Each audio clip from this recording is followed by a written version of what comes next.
છો nation plus ન્યૂઝમાં. હું છું આપની સાથે હિતલ ભગત. સૌપ્રથમ જોઈએ આજની ટોપ 10 ન્યૂઝ. તરસાલી વડોદરા રોડ ઉપર કોન્ટ્રાક્ટરની ગંભીર બેદરકારી સામે આવી છે. રોડ શાખાના કોન્ટ્રાક્ટર દ્વારા જેસીબી દ્વારા ખોદકામ કરતી દરમિયાન નવી પાઇપલાઇનમાં ભંગાણ સર્જતા કોર્પોરેટર તેમજ સ્થાનિકોમાં ભારે રોષ જોવા મળ્યો છે.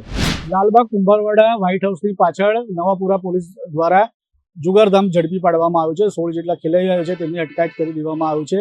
અંગ ઝડપીમાં તેમના પાસેથી પૈસા તેમજ 16 મોબાઈલ કબજે કરવામાં આવ્યા છે, જ્યારે 2 લાખથી વધુના મુદ્દામાલ પણ નવાપુરા પોલીસ સ્ટેશન દ્વારા કબજે કરવામાં આવ્યો છે. વડોદરાના આરવી દેસાઈ રોડના કોમ્પ્લેક્સમાં પેશન બાઇકની ચોરી કરનાર ઈસમને વડોદરા શહેર ક્રાઇમ બ્રાન્ચે પકડી પાડ્યો હતો. મકરપુરા પોલીસ સ્ટેશન હદ વિસ્તારમાં એનઆરઆઈના મકાનમાં ચોરી થઈ હતી. 25 લાખની આ ચોરી હતી. તેની સામે મકરપુરા પોલીસ સ્ટેશન ખાતે 1.5 લાખની ફરિયાદ નોંધાવવામાં આવી હતી. ઘટનાની જાણ થતાની સાથે જ એડિશનલ પોલીસ કમિશનર લીના પાટીલ સ્થળ ઉપર ગયા હતા અને ફરિયાદ નોંધાવવા સૂચન કર્યું હતું. રેલવેમાં ફિટરમેન તરીકે કામ કરતો વિદર્ભી યુવકે હિન્દુ નામ ધારણ કરીને આદિવાસી મહિલાને ફસાવી હતી. તેની સાથે લગ્ન કર્યા હતા. લગ્ન બાદ તેના મહિલા તેમજ તેના દીકરાને મુસ્લિમ ધર્મ અંગીકાર કરવા માટે દબાણ કરતો હતો. આખરે મહિલાએ પોલીસ ફરિયાદ કરી અને આરોપીની અટકાયત કરી દેવામાં આવી છે. વડોદરા શહેરમાં મહાશિવરાત્રીના અવસરે શિવજી કી સવારી કાર્યક્રમનું આયોજન કરવામાં આવે છે, જેમાં રાજ્ય સરકાર દ્વારા તેની ગ્રાન્ટ ફાળવવામાં આવે છે.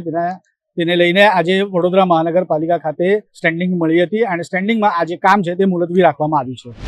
વડોદરાની વિશ્વવિખ્યાત MS યુનિવર્સિટીની કોમર્સ ફેકલ્ટીના મેઇન બિલ્ડિંગ ખાતે આજે 14 ફેબ્રુઆરીના દિવસે નિમિત્તે પુલવામા અટેકમાં જે શહીદ થયેલા હતા એ શહીદોને પુષ્પાંજલિ અર્પણ કરવાનો કાર્યક્રમનું આયોજન કરવામાં આવ્યું હતું.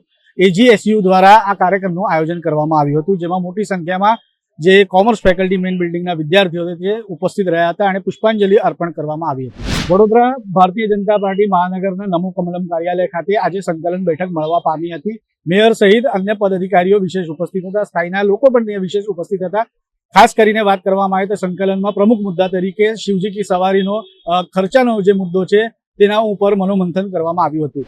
વડોદરા મહાનગરપાલિકામાં સ્થાયી સમિતિની બેઠક મળવા પામી હતી. 17 કામોની આ દરખાસ્ત હતી, જેનામાં 15 કામોને મંજૂરી આપવામાં આવી છે, જ્યારે 2 કામોને મુલતવી રાખવામાં આવે છે. નોંધનીય બાબત છે કે પ્રથમ કામ જે મુલતવી રાખવામાં આવ્યું છે તે શિવજી કી સવારીનું જે કાર્યક્રમનું કામ છે તેને મુલતવી રાખવામાં આવ્યું છે, જ્યારે બીજું કામ છે તે રોડ શાખાનું મુલતવી રાખવામાં આવ્યું છે. વડોદરાના મકરપુરા હદ વિસ્તારમાં એનઆરઆઈના મકાનમાં 25 લાખની ચોરી થઈ હતી. મકરપુરા પોલીસ સ્ટેશન દ્વારા 25 લાખની સામે 1.5 લાખની ફરિયાદ નોંધાવવામાં આવી હતી.